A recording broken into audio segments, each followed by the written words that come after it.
So, good morning students. In the last lecture we were discussing about the crystalline solids. We have done the classification of crystalline solids. We have discussed molecular solids in detail. Thereafter, the next topic is ionic solids. Among the crystalline solids, next two solids and these are ionic solids. So first of all, understand what are ionic solids. Ionic solids, these are the solids in which are the solids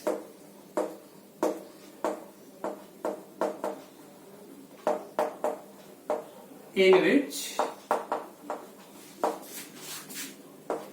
the positively charged, and negatively charged ions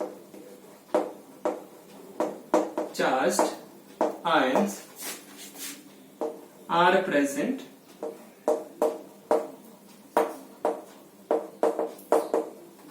in regular arrangement.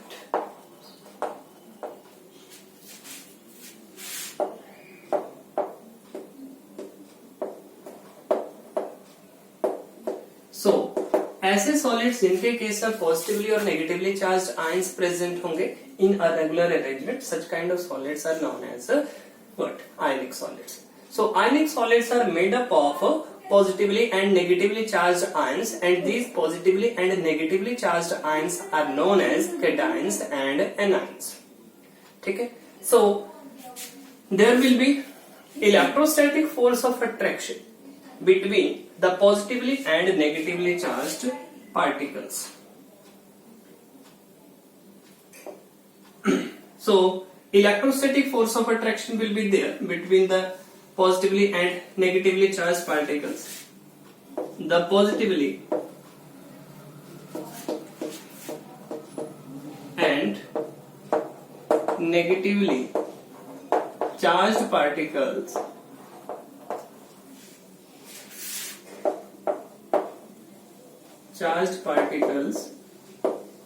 are held together by strong electrostatic force of attraction.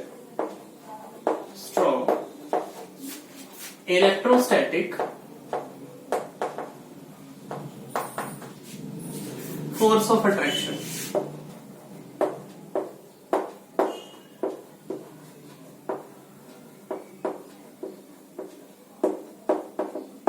Strong electrostatic force of attraction. So next आ जाता है characteristics of ionic solids.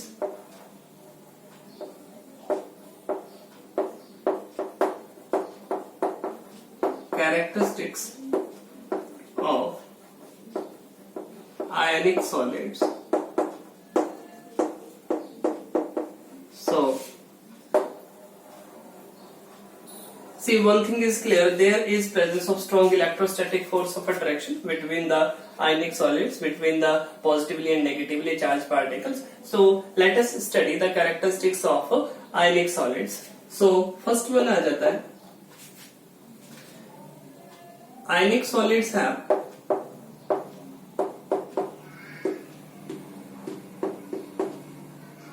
ionic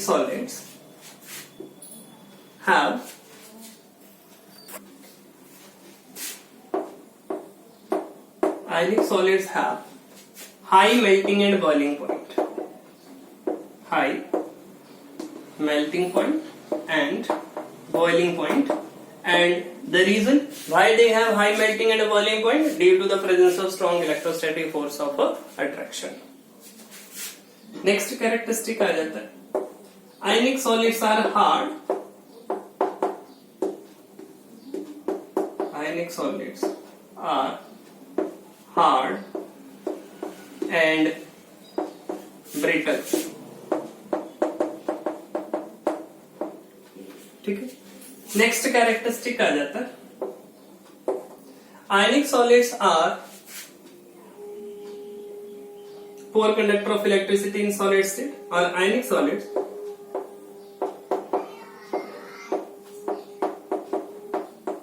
ionic solids do not conduct electricity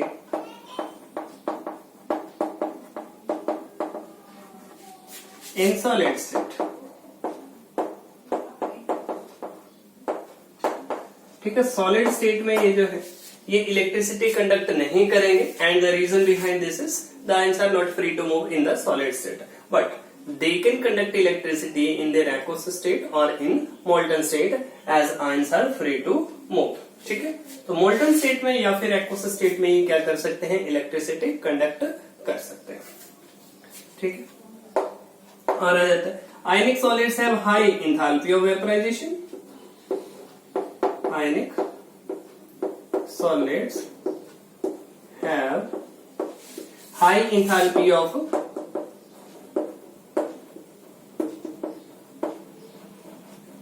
high enthalpy of vaporization. High enthalpy of vaporization. और अगर solubility की बात करें तो आयनिक solids की solubility कैसी होगी, आयनिक solids will readily dissolve in the water.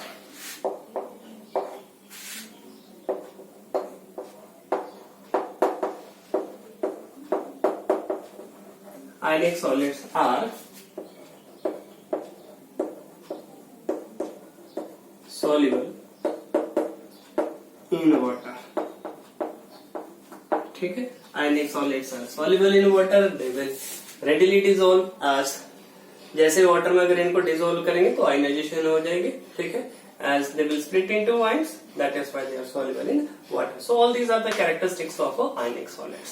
So ionic solids ऐसे solids हैं जिनके केस में पॉजिटिवली और नेगेटिवली चार्ज पार्टिकल्स प्रेजेंट होते हैं and the force of attraction which is responsible for the holding together the positively and negatively charged particles. This force of attraction is known as electrostatic force of attraction. So ये जो positively और negatively charge particles होते हैं इनके बीच में कौन सी force of attraction होगी, electrostatic force of attraction होगी.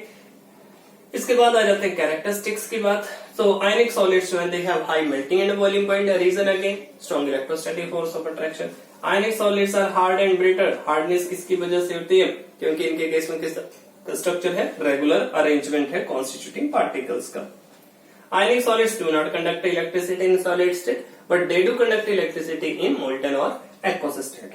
आयनिक solids have high enthalpy of vaporisation. अगर इनको वेपराइज करेंगे तो ज्यादा एनर्जी जो वो रिक्वायर्ड होती है.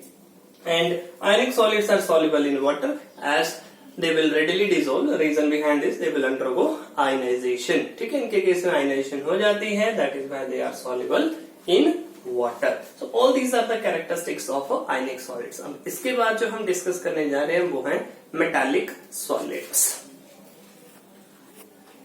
So next टाइप के solids आ जाते हैं हमारे पास metallic solids.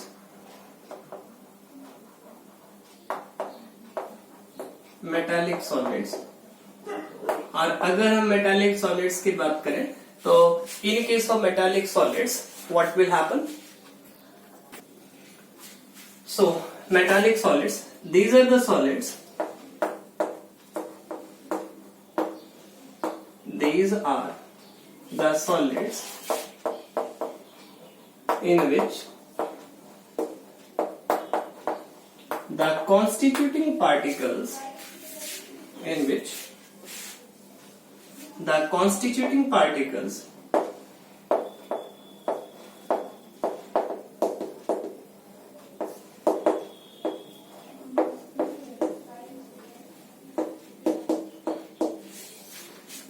are held together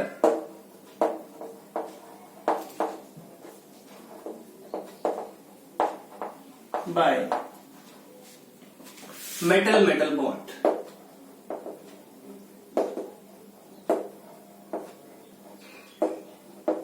ठीक है, तो ऐसे सॉलिड्स इनके केस में जो कॉन्स्टिट्यूटिंग पार्टिकल्स हैं they are held together by strong metal bond. ठीक है, तो मेटल बॉन्ड जो एग्जिस्ट करेगी, एक मेटल का एटम दूसरे मेटल के एटम के साथ जो है वो अटैच होगा थ्रू मेटल बॉन्डिंग. ठीक है, तो मेटल बॉन्डिंग जो वो एग्जिस्ट करेगी यहाँ पे. नेक्स्ट आ जाते हैं कैरेक्टरिस्टिक्स.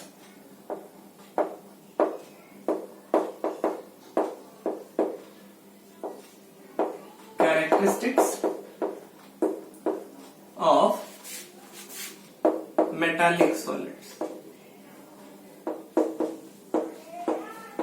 ठीक है, मेटालिक सॉलिड्स के कैरेक्टरिस्टिक्स. तो सबसे पहले आ जाता है मेटालिक सॉलिड्स के केस है. Metallic solids are good conductor of heat and electricity.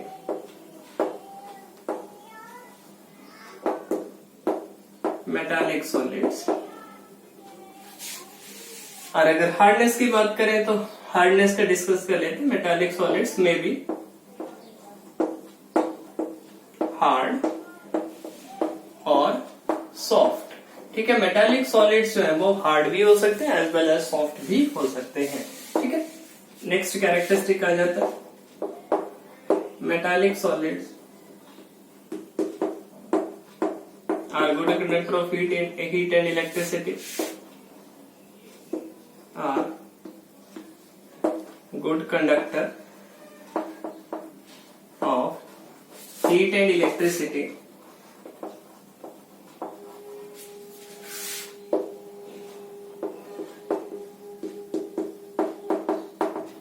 Heat and electricity.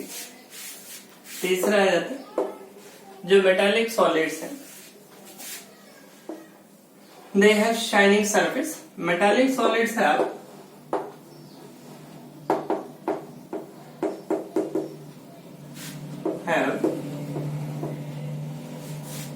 metallic luster.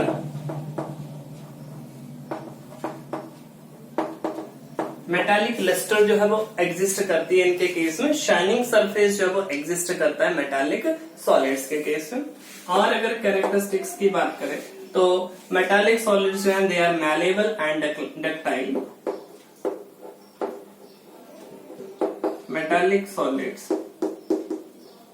Are malleable and ductile.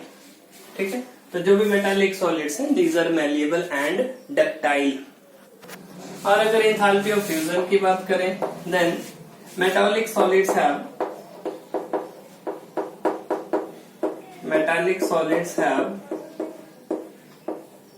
moderate enthalpy of fusion.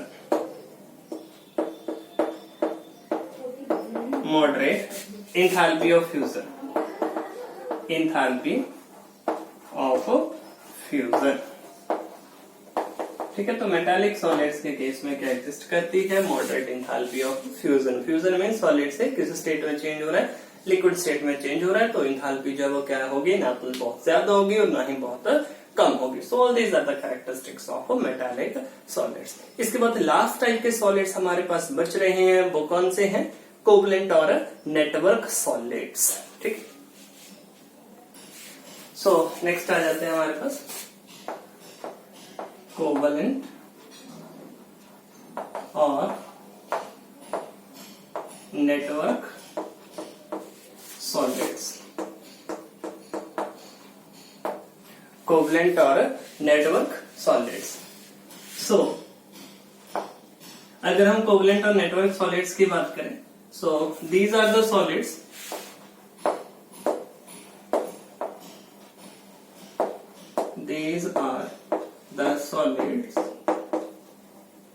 in which the constituting particles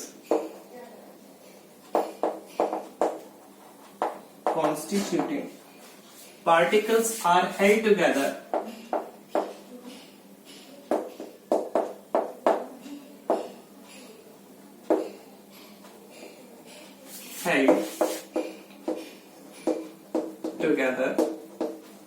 by the covalent bonds. ठीक है, तो इनके बीच में क्या exist करेगा? Covalent bond जो है वो एग्जिस्ट करेंगे.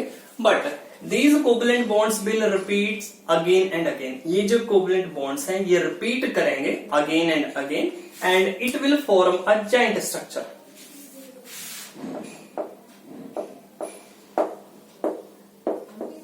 The covalent bonds will repeat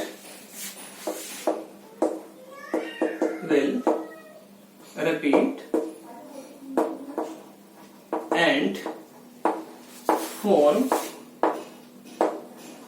a network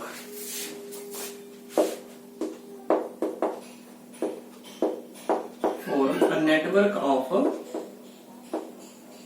covalent bonds. ठीक है, जो कोवलेंट बॉन्ड्स हैं वो रिपीट करेंगे और क्या फॉर्म हो जाएगा, नेटवर्क फॉर्म हो जाएगा किसका, कोवलेंट बॉन्ड्स का। तो इसमें एग्जांपल आ जाते हैं हमारे पास, जैसे ग्रेफाइट है, डायमंड है,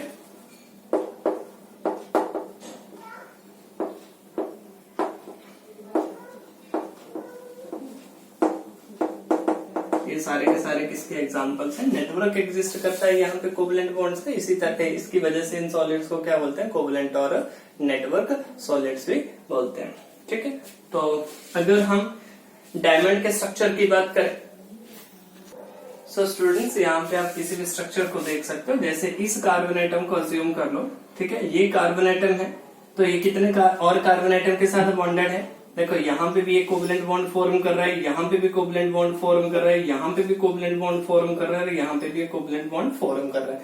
तो अगर इस कार्बन एटम की हाइब्रिडाइजेशन देखें हम, तो किस तरह की हाइब्रिडाइजेशन आ जाती है, sp3 हाइब्रिडाइजेशन आ जाती है।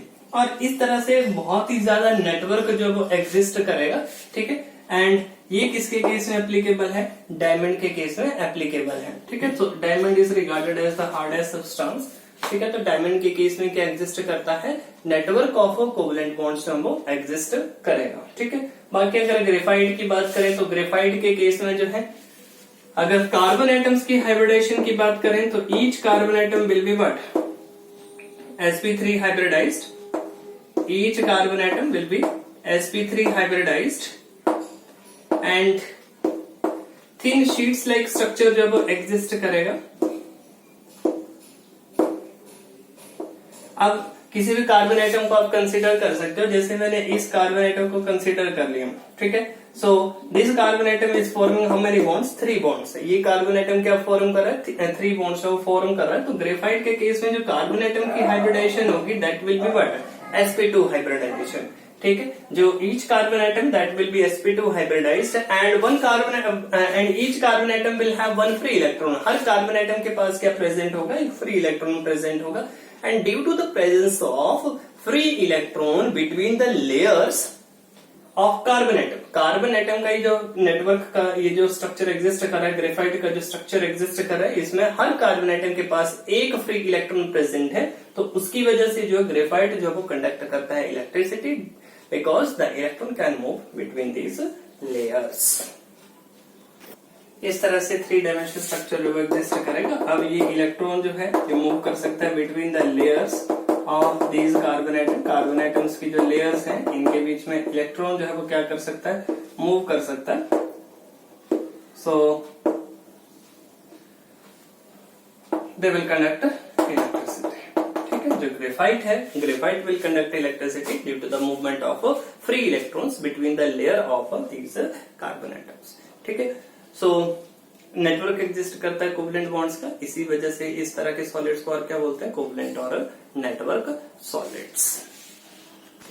सो स्टूडेंट्स, नेक्स्ट जो टर्म हमारे पास आ जाती है यहाँ पे सॉलिड स्टेट में, that is crystal lattice.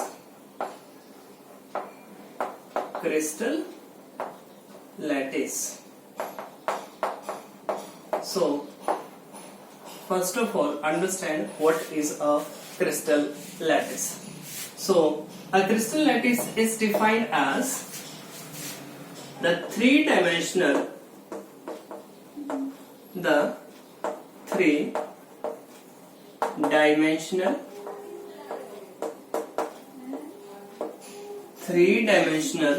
arrangement of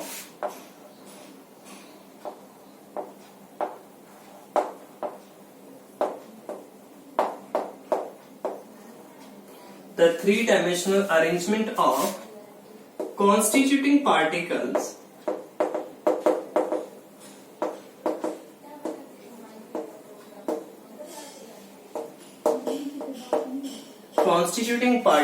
अब constituting particles कौन से हो सकते हैं, एटम्स, आयंस और molecules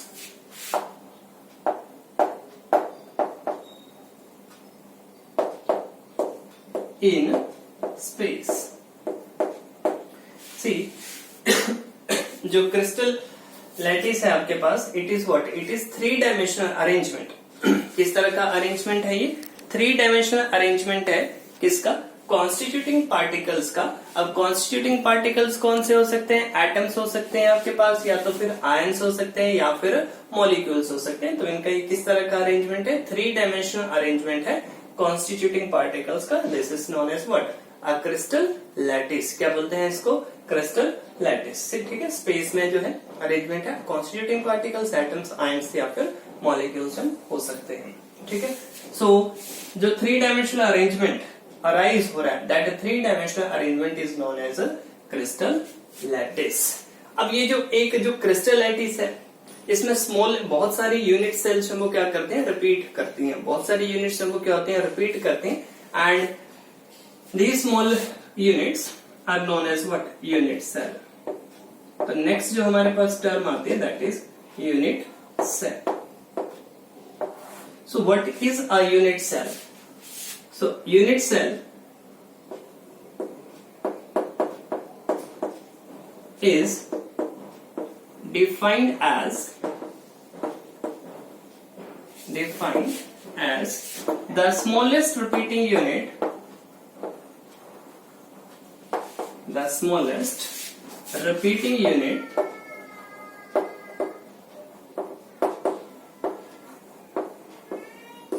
which when repeats again and again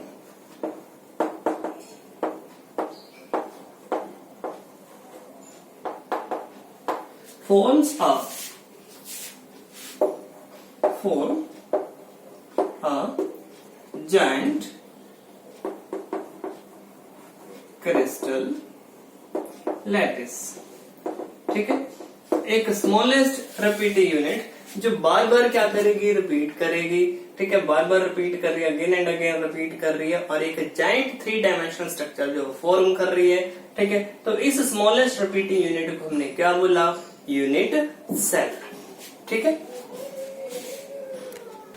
सी, अगर हम यूनिट सेल का स्ट्रक्चर देखें तो इस तरह की बहुत सारी यूनिट्स हम अगेन एंड अगेन रिपीट करेंगे. इस तरह से ये जैसे एक प्लेन में इसके ऊपर एक और यूनिट सेल आ जाएगी, फिर इस साइड भी जो है वो यूनिट सेल आ जाएगी. तो अगेन एंड अगेन ये स्ट्रक्चर क्या करेगा? रिपीट करेगा, और जाइंट स्ट्रक्चर जो फॉर्म कर देगा, that is known as crystal lattice. और क्रिस्टल लैटिस की जो स्मॉलेस्ट यूनिट है, स्मॉलेस्ट रिपीटिंग यूनिट है, that is known as unit cell. और अगर हम यूनिट सेल के डायमेंशंस की बात करें, इसके पैरामीटर्स की बात करें, तो यहाँ पे जो भी एज लेंथ होंगी ए बी सी, इक्वल भी हो सकते हैं, अनइक्वल भी हो सकते हैं. जिस तरह का अरेंजमेंट है उसके हिसाब से आ जाएगा. ठीक है. अगर क्यूबिक स्ट्रक्चर देखें तो सारी की सारी एज लेंथ क्या होंगी? इक्वल होंगी. इसको मैंने क्या नाम दे दिया? ए. और ये कौन सी है? बी है. और ये कौन सी है? सी है. ठीक है. अगर क्यूब है तो क्यूब की तीनों साइड्स होंगी, क्यूब की सारी साइड्स होंगी. ठीक है. और एंगल है इसके केस में, this is alpha, this is beta and this is gamma. So smallest unit which will repeat again and again, it will form a giant crystal lattice. So this unit is known as what? Smallest repeating unit is known as a unit cell. ठीक है. Now next जो आता है हमारे पास types of unit cell. अब unit cell हो गया, अब इसके बाद हम डिस्कस करेंगे types of unit cell. So next आ जाता है हमारे पास types of unit cells. Types of unit cells. ठीक है, यूनिट सेल्स की टाइप्स. तो जो यूनिट सेल्स है मेनली जो है वो 2 टाइप की है. Primitive unit cell,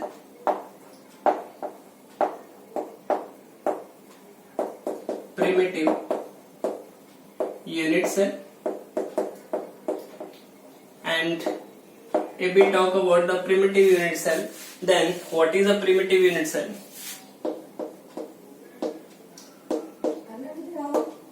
This is the unit cell in which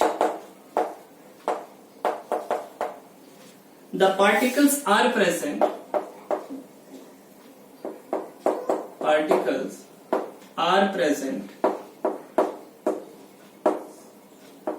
only on the corners of the cube.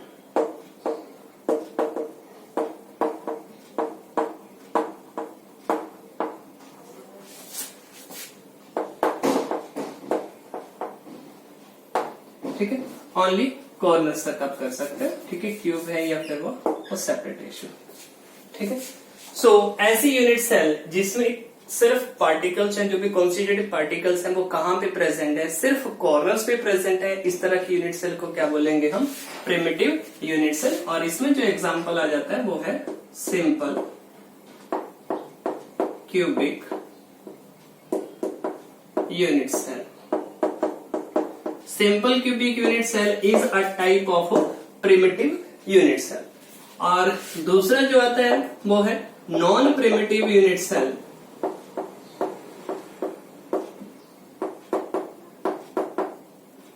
Non primitive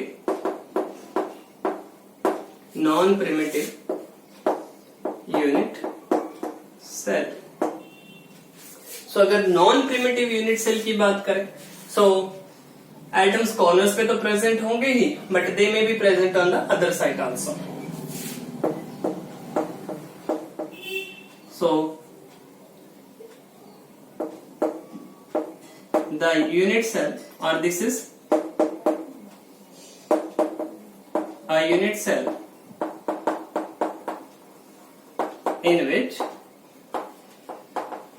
the particles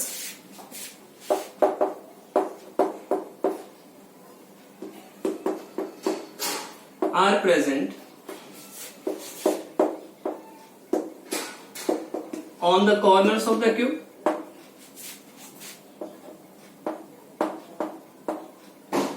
on the corners, as well as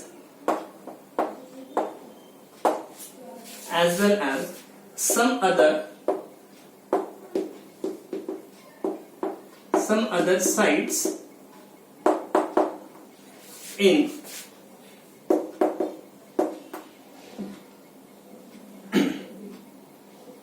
the cube. ठीक है, अगर cube है या फिर जो भी यूनिट सेल है, सो अगर क्यूब की बात करें तो कॉर्नर्स पे तो प्रेजेंट है ही, एंड द एटम्स में भी present on some other sides. ठीक है, और साइड्स पे भी प्रेजेंट है, तो इस तरह की यूनिट सेल को हम क्या बोलेंगे, नॉन प्रिमिटिव यूनिट सेल। अब नॉन प्रिमिटिव यूनिट सेल जो फर्दर कितने टाइप की है, डिफरेंट टाइप की है। ठीक है, तो इनमें जो है हम डिस्कस कर लेते हैं। जैसे ये भी 3 टाइप की आ जाती है। इसमें जो फर्स्ट वन आ रहा है, अब आती है हमारे पास types of non primitive unit cell. Types of non primitive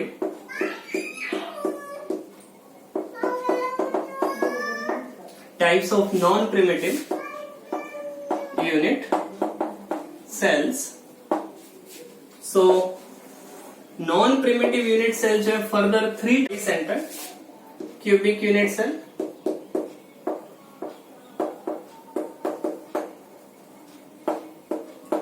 तो अगर body centred cubic unit cell की बात करें तो इसके केस में क्या होगा, particles are present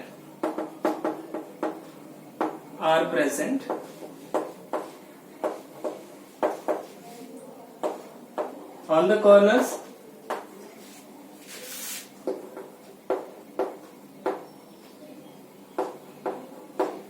as well as the body center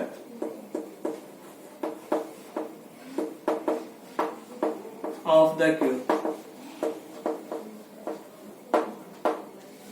ठीक है, दूसरी आ जाती है हमारे पास, इसी में सेकेंड जो टाइप आ जाती है वो आ जाती है face centred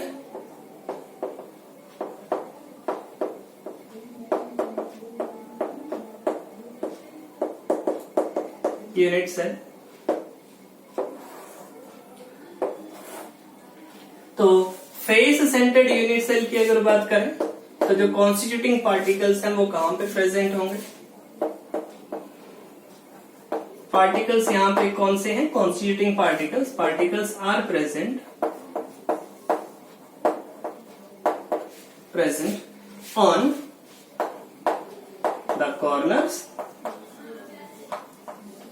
on the corners as well as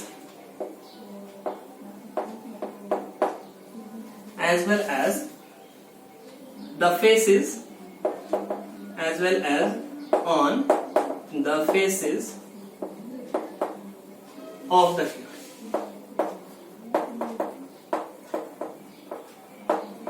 ठीक है. और थर्ड जो टाइप आ जाती है वो आ जाती है end centred unit cell.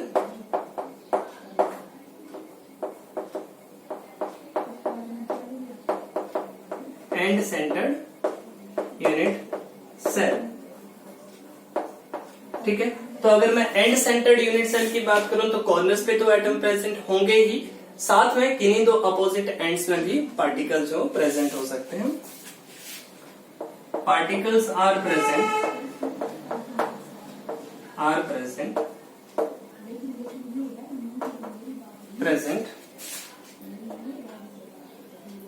particles are present on the corners as well as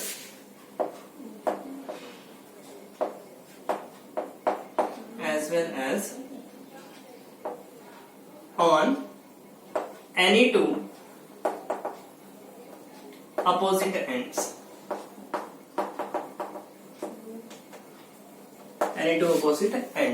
ठीक है. तो हमने जो प्रिमिटिव यूनिट सेल स्टडी की, प्रिमिटिव यूनिट सेल में तो कहां पे प्रेजेंट है? सिर्फ कॉर्नर्स पे प्रेजेंट है. नॉन प्रिमिटिव यूनिट सेल में कॉर्नर्स पे नहीं है प्रेजेंट, कहीं और भी प्रेजेंट हो सकते हैं. ठीक है.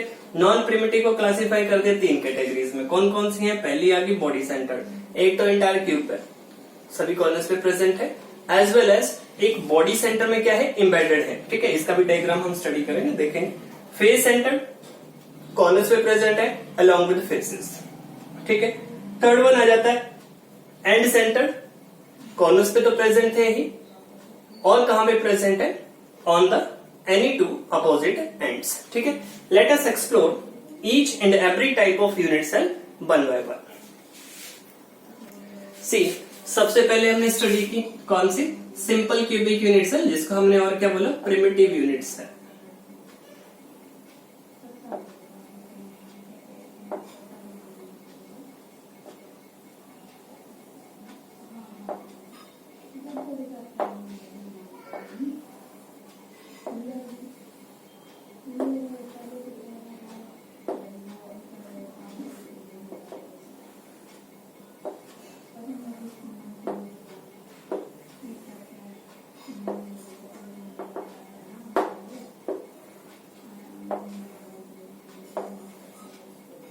सी, जो कॉन्स्टिट्यूटिंग पार्टिकल्स हैं वो कहां पे प्रेजेंट है? They are present only on the corners of the cube.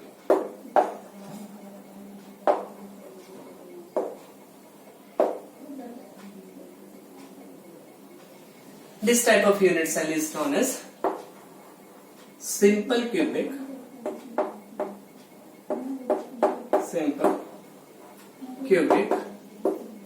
Unit cell. ठीक है. सिंपल क्यूबिक यूनिट सेल, और क्या बोल सकते हैं इसको? Primitive unit cell. Non primitive unit cell की अगर बात करें तो उसमें हमारे पास 3 कैटेगरीज आ गई. कौन कौन सी थी?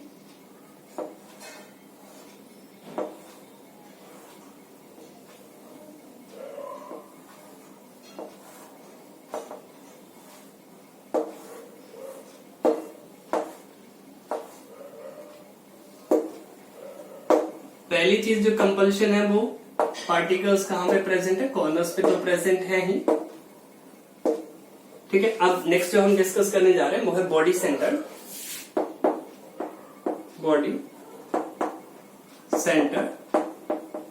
Cubic unit cell. See, body centre के केस में क्या होगा? One atom will be embedded in the body of the cube. This type of unit cell is known as body centered cubic unit cell. Next आ जाती है हमारे पास face centered cubic unit cell.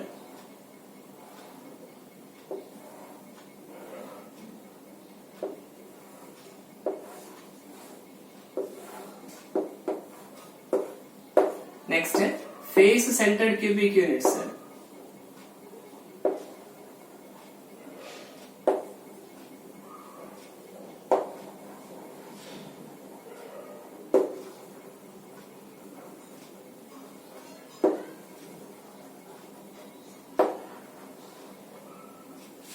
ठीक, this type of unit cell is known as face centred unit cell. Corners पे तो present है ही, और कहां पे प्रेजेंट है एटम्स?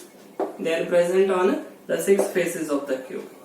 सेम कितने फेसेस आपको यहाँ पे डायरेक्टली विजिबल होंगे? यू कैन सी 1 2 3 4 ये है, और फ्रंट और रियर जो है वो इस तरह से जो है डिनोट किया जा सकता है।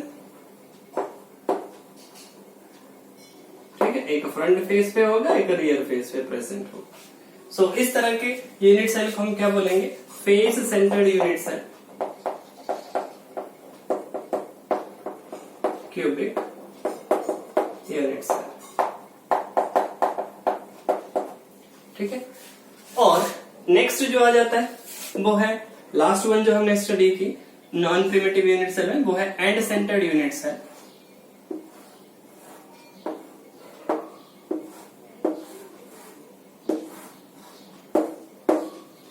कॉर्नर्स पे तो एटम्स थे ही, and the atoms are present on any 2 ends. अब ये एंड ले लो, दिस एंड दिस एंड। अगर ये नहीं कंसीडर करना तो ये और ये कंसीडर कर सकते हो, कोई 2 कंसीडर कर सकते हो। ठीक है, तो यहां पे प्रेजेंट है और यहां पे प्रेजेंट है। इस तरह की यूनिट सेल को क्या बोलेंगे? End centred cubic unit cell.